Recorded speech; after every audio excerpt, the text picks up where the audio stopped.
How I prepare my whipped frosting for my cakes na ganito kaganda, kakinis, glossy, pipeable, and stable.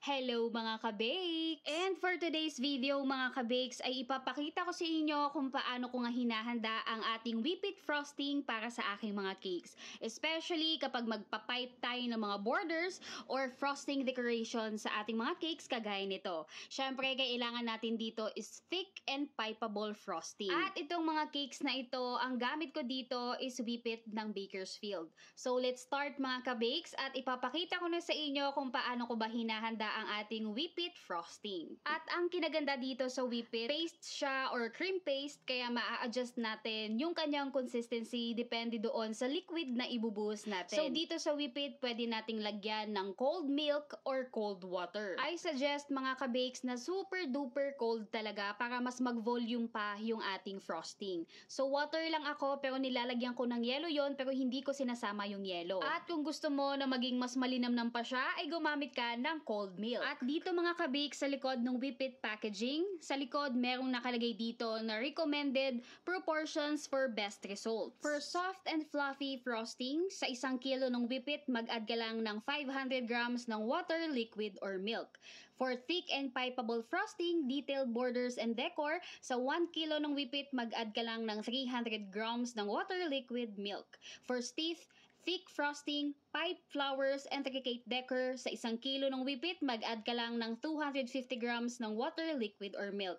Take note mga kabakes, cold water or cold milk. At dito din sa likod ng packaging ng whipped, nakalagay din dito yung directions for use. And based sa experience ko mga kabakes, gamit itong whipped and other cream paste na frosting, ay talagang naka-based ang kanyang consistency and stability kung gaano kadami yung nailagay mo at naibuhos mo na liquid. At para sa akin mga kabakes, okay na ako sa 350 grams to 300 grams ng cold water or cold milk dito sa frosting ko. So sa pag-prepare, 350 grams nga yung gamit ko ng cold water or pwede din naman ng cold milk. For me, cold water na kasi masarap na ito at malinamnam na siya, pero kung gusto mo ng mas malinamnam pa, gumamit ka ng cold milk. Thick and pipeable na yung frosting ko dito, pwede na siya for coating, filling, and pang-pipe ng mga decor sa cake ko. Kung gusto mo naman ng mas thicker pa and mas stable, mag-adjust ka sa water, pwede kang mag-less, pwedeng 300, 280, 250, 200, depende doon sa stability and consistency na gusto mo for your frosting. At madali lang naman buksan ng ating whipped, so kinakat ko lang yung ating packaging, yung mga gilid nito using cutter, para mamaya is ipipeel off na lang natin yung kinat natin dito sa packaging na to. At once na nakat na natin ito, ay ipipeel off lang natin itong nakat natin.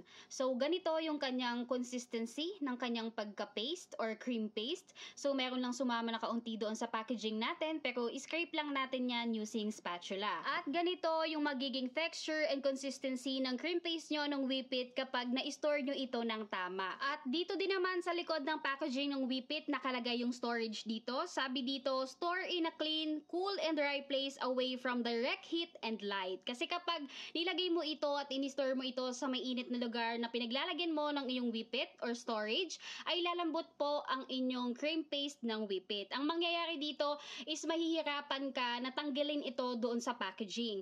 Pero na-try ko naman ito na na-store ko siya sa mainit. Lumambot yung ating cream paste, hindi siya ganito ka-solid. Pero na-try ko din naman siyang ibit.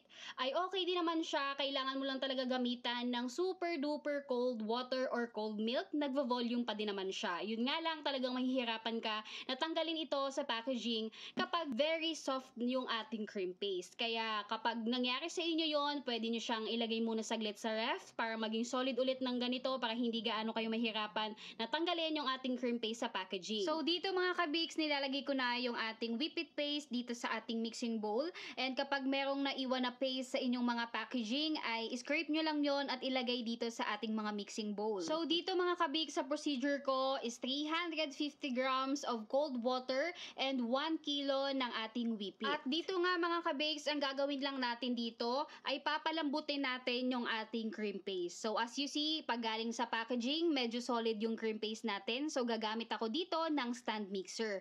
Sa attachment ng inyong mga stand mixer, pwede kayong gumamit ng paddle attachment, pero ako ang gamit ko ay yung aking balloon whisk. At dahil nga medyo solid pa yung ating cream paste, ang gagawin natin dito is bibit natin ito hanggang lumambot or mag-cream na talaga yung ating paste. So kailangan po is pantay talaga yung ating pagbit dito hanggang sa mag-soften yung ating cream paste before tayo mag-add ng liquid. At dito mga ka-bakes, kung nakikita nyo yung paste ko is naipon doon sa aking balloon whisk, ang gagawin ko is ilalagay ko muna siya sa high speed para tumalsik yung ating paste doon sa palibot ng mixing bowl ko. So saglit lang naman yan hanggang matanggal lang yung mga paste ko doon sa loob ng aking balloon whisk.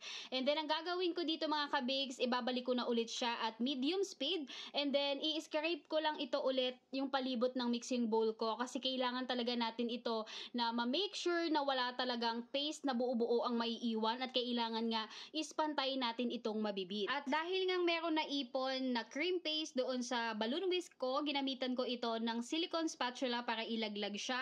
At dito sa gilid ng mixing bowl ko ay talagang ini-scrape ko ito. Kasi ang goal natin dito mga ka-bakes ay walang maiiwan na buo-buong paste. Kailangan lahat ay pantay yung pag-cream at pag-soft ng ating cream paste dito before tayo mag-add ng liquid. So kailangan nating i-scrape yung gilid ng mixing bowl hanggang yung pinakababa ng mixing bowl. Tapos pagtapos nating i-scrape, i-beat ulit natin at medium speed hanggang sa mas lumambot pa yung ating cream paste. And as you see kanina mga ka-bakes, nung pagtanggal natin ng cream paste natin sa packaging ng whipped ay medyo yellowish or dirty white yung kulay niya.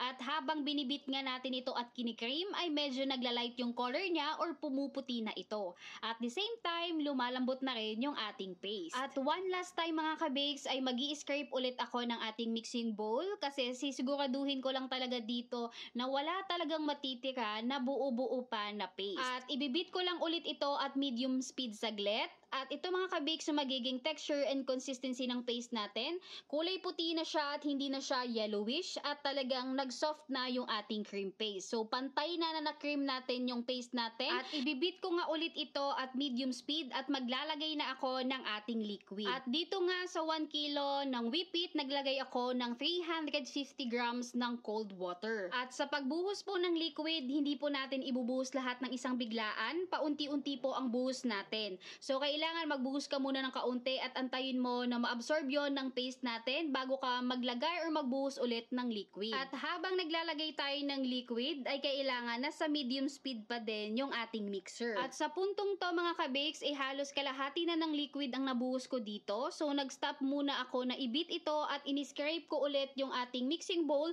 hanggang yung pinakapitan or pinakailalim ng mixing bowl natin para ma-make sure lang na talagang lahat is pantay na nabibit ko. At habang meron pa akong liquid na ibubuhos dito, ay naka-medium speed pa din tayo mga ka-bakes. Huwag nyo itong iha-high speed kasi tatalsik ito mga ka-bakes. Magtatalsikan ito sa inyong mixing bowl. Kaya kailangan naka-medium speed lang at paunti-unti lang yung pagbuhos ng ating liquid.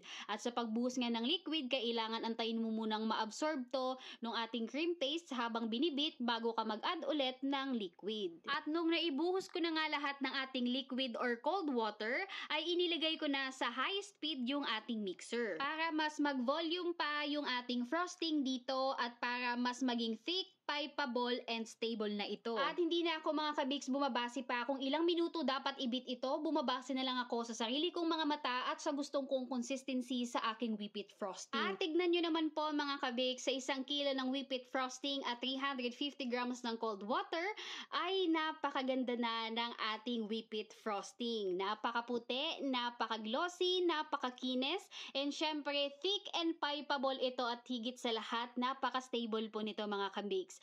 And yun lang mga ka-bakes for today's video, and for more tutorials, tips, cake decorating ay follow nyo lamang ako dito sa aking Facebook page.